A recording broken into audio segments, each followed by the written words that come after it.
بنتابع تقفيل المكنسة الناشونال بعد ما غيرنا القاعدة. طبعا بنقول ان احنا ما بنربطش المسامير كلها مرة واحدة، اربط المسمار واربط المسمار اللي في النص عشان يجمع معايا. طبعا لو ما جمعتش معايا من الاول خالص ممكن يكون في سلك مش راكب مكانه مضايق شوية، فلازم نريح الاسلاك دي. في عندي مسمارين همت في الايد قدام،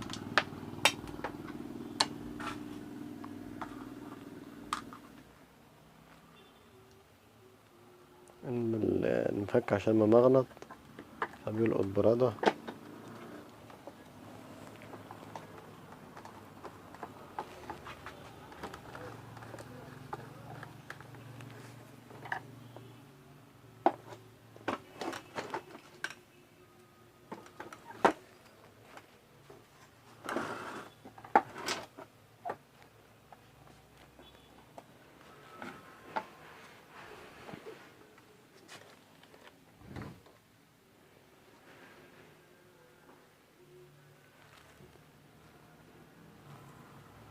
المسمار الاخير اهو.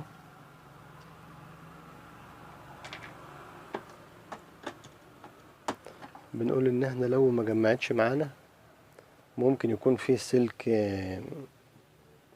جاي تحت حاجة، فهو اللي بيمنع التقفيل. كده الحمد لله اتقفلت اهي. اركب بقى الغطا. الغطا فيه مكان زي ميلان اهو، الميلان دوت عشان ينزل ضغط بالراحة بجيبه في مكانه.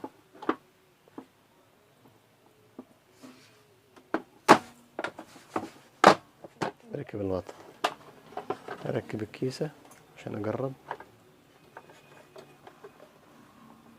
وطبعا زي ما قلنا الكيس دوت المفروض ان هو يتخيط عشان القطع دوت ما يسربش التراب.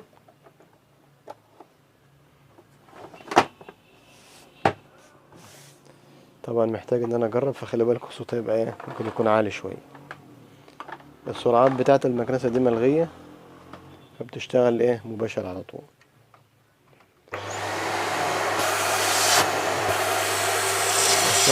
الشفطه بسم الله ما شاء الله.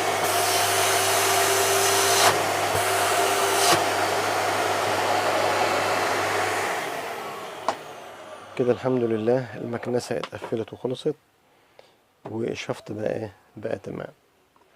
اشوف بقى اشيك على الخرطوم، ويخلي الخرطوم والحاجات دي عشان ازاي لو الخرطوم في حته متنيه نقطعها ونوصل في الحته اللي بعدها في الفيديو قادم ان شاء الله. ونلتقي على خير. جزاكم الله خيرا، والسلام عليكم ورحمه الله.